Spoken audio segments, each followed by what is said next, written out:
அழைச்சிட்டு போலான்னு வந்தா ஜெர்சன் ஆளையே காணோம். ஏன்? ஆண்டவர் என்னை அவருடைய மறைவிற்குள்ள ஒரு ரகசியமான ஒரு லொகேஷன்ல, ஒரு சீக்ரெட் பிளேஸ்ல ஆண்டவர் உங்களையும் என்னையும் வைத்திருக்கிறார். கைகளை தட்டி ஆண்டவரை மகிமைப்படுத்துவோம். உன்னதமானவரின் மறைவு, அந்த மறைவுக்கு வந்திருக்கிற எபிரேய வார்த்தை சித்தர். அந்த சித்தர் அப்படின்னு சொன்னா it is a hidden chamber.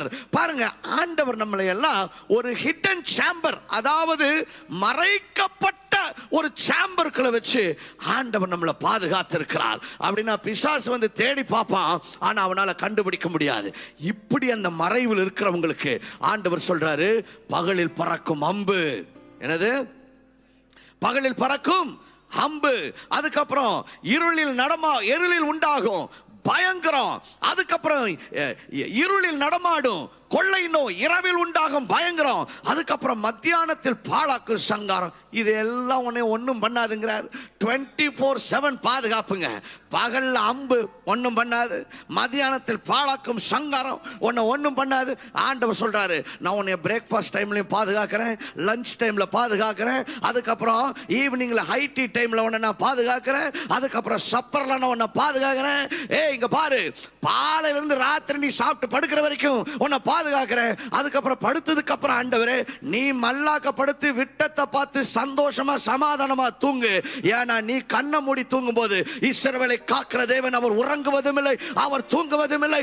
அவர் உங்கள் மேல் தன்னுடைய கண்ணை வைத்து அவர் உங்களை பாதுகாத்துக் கொண்டிருக்கிறார். That is the confidence that we have a God who is a defender. We have a God who is protecting us every single minute of the day. Hallelujah. ஏன்? எதனால பகல்ல பறக்கிற அம்பு ஒன்றும் பண்ணாது? நான் இருக்கிற இடம் ஒரு சீக்ரெட்டான இடம். ஆமென். ஏன் இருளில் நடமாடும் கொள்ளை நோய் என்னைய ஒன்றும் பண்ணாது?